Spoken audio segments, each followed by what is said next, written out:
गोरखपुर में प्लॉट लेना हुआ आसान।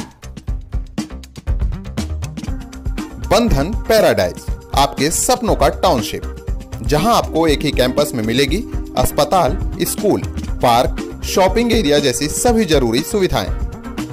एयरपोर्ट से मात्र 3 किलोमीटर की दूरी पर नेशनल हाईवे के किनारे माडा पार्क, जहां मिलेगा आपको शांत, प्राकृतिक और सुरक्षित वातावरण। सिर्फ 25% भुगतान कर बाकी आसान किस्तों में करे पेमेंट। तो इंतजार किस बात का?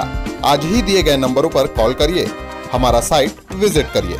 हमारा पता है बुद्ध विहार पार्टे निकट जीडी ऑफिस, तारामंडल, गोरखपुर।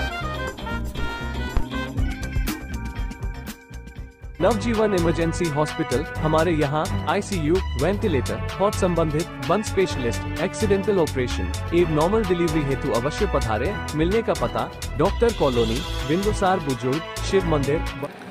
नमस्कार, आप देख रहे हैं 9 तक बिहार।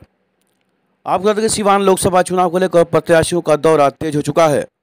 सिवान में एनडीए प्रत्याशी विजय लक्ष्मी कुशवाहा मैरवा प्रखंड कार्यकर्ताओं में एक बैठक की, जिसमें भारी भीड़ उमड़ पड़ी और एक होकर एनडीए प्रत्याशी को जिताने के लिए संकल्प लिया गया।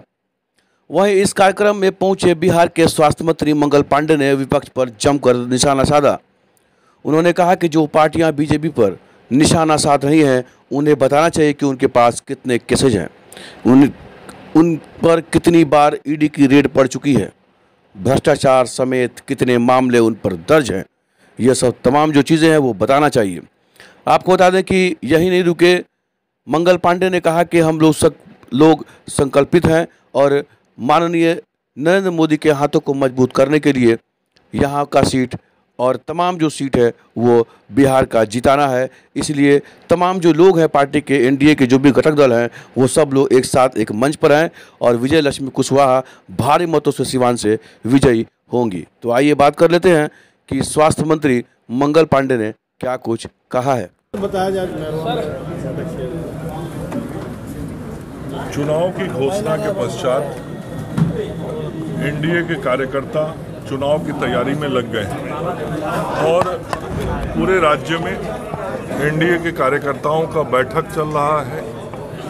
चुनाव अभियान की शुरुआत सभी लोकसभा क्षेत्रों में हो गई है और उसी क्रम में सिवान लोकसभा के भी विभिन्न प्रखंडों के अंदर एनडीए के कार्यकर्ताओं का सामूहिक बैठक हो रहा है, जो बैठक पंचायतों से होते हुए बूथों तक होने वाला है। और इन बैठकों में एनडीए के कार्यकर्ता संकल्पित हो रहे हैं कि नरेंद्र मोदी जी, नीतीश कुमार जी के नेतृत्व में हम एनडीए के प्रत्याशी विजय लक्ष्मी कुशवाहा जी को जिताने का काम करेंगे। चिराग पासवान जी, उपेंद्र कुशवाहा जी, मांझी जी और पारस जी के हाथ को मजबूत करने का काम करेंगे। और राज्य के अंदर संपूर्ण 40 लोकसभा क्षेत्रों में और सिवान में भी जिस प्रकार से जनमानस का सहयोग मिल रहा है, समर्थन और आशीर्वाद मिल रहा है, वो स्पष्ट संकेत दे रहा है कि एनडीए की प्रत्याशी की एक बड़ी जीत सिवान लोकसभा के अंदर जनता के आशीर्वाद से मिलने वाला है। और स्थिति ऐसी बन गई है कि संपूर्ण सारण प्रमंडल को देखें तो सारण प्रमंडल के 3 सीटों पर महागठबंधन को अभी तक प्रत्याशी भी नहीं मिल पा रहा है। ना तो सिवान में मिला है, ना गोपालगंज में मिला है, ना महाराजगंज में मिला है। अभी भी वो लोग प्रत्याशी ढूंढो अभियान में लगे हुए हैं और स्थिति है कि कोई प्रत्याशी का टिकट लेने तक को तैयार नहीं। चूँकि जन भावना जो है उसको राजनीतिक कार्यकर्ता चाहे किसी भी दल में हो, वो समझ रहे हैं और सभी को मालूम है कि आम जन नरेंद्र मोदी जी को फिर से प्रधान सेवक बनाना चाहता है। इसलिए आप देख रहे होंगे कि एक केवल प्रखंड के प्रमुख कार्यकर्ताओं की बैठक है, कितनी बड़ी संख्या में और कितने उत्साह के साथ यहाँ कार्यकर्ता इकट्ठा हैं।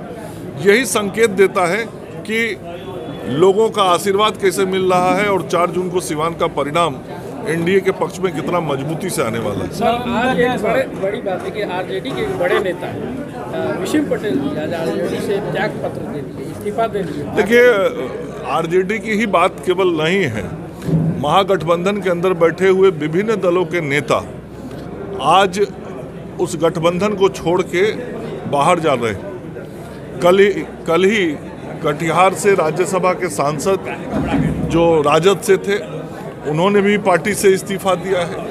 कांग्रेस पार्टी से भी लोगों के इस्तीफा देने का सिलसिला चल रहा है। पूर्व प्रदेश अध्यक्ष तक भारतीय जनता पार्टी में आ गए हैं। तो महागठबंधन के अंदर भगदड़ मचा हुआ है, इसलिए कि उन दलों के कार्यकर्ता ये बात महसूस कर रहे हैं कि महागठबंधन में कुछ बचा नहीं है, केवल भ्रष्टाचारी बचे हैं, विकास विरोधी बचे हैं। तो इन भ्रष्टाचारियों और विकास विरोधियों के साथ समाज का कल्याण नहीं किया जा सकता। इसलिए वहाँ भी बैठे हुए अच्छे कार्यकर्ता और जो नेता हैं वो एनडीए गठबंधन के साथ जुड़ रहे हैं और मुझे लगता है आगे आने वाले दिनों में आपको सुनने को और देखने को मिलेगा। अभी और कई प्रमुख नेता उस गठबंधन के एनडीए घटकों के साथ जुड़ेंगे। तेजस्वी के आज घोषणा पत्र जारी हो रहा है, वो क्या किस चीज़ का घोषणा पत्र जारी कर रहे हैं? मुझे तो हंसी आता है। जो व्यक्ति 23 सीट पे चुनाव लड़ रहा है, 543 का लोकसभा है, 543 के हाउस में जिसका उम्मीदवार ही 23 जगह से लड़ने वाला है, वो किस चीज़ का घोषणा पत्र जारी कर रहा है ये मुझे नहीं समझ में। आपने बात की इलेक्ट्रॉल बॉन्ड को लेकर के, जो विपक्ष है वो काफ़ी मुद्दा उठा रहा है कि एक तरह से मोटा चंदा लिया गया है। विपक्ष को ही बताना चाहिए पहले कि उनके घटकों में जितने नेता हैं, कितने नेताओं पर ईडी का एफआईआर है, कितने नेताओं पर सीबीआई का एफआईआर है, कितने नेताओं के घरों से नगद कितना करोड़ रुपया नगद मिला है।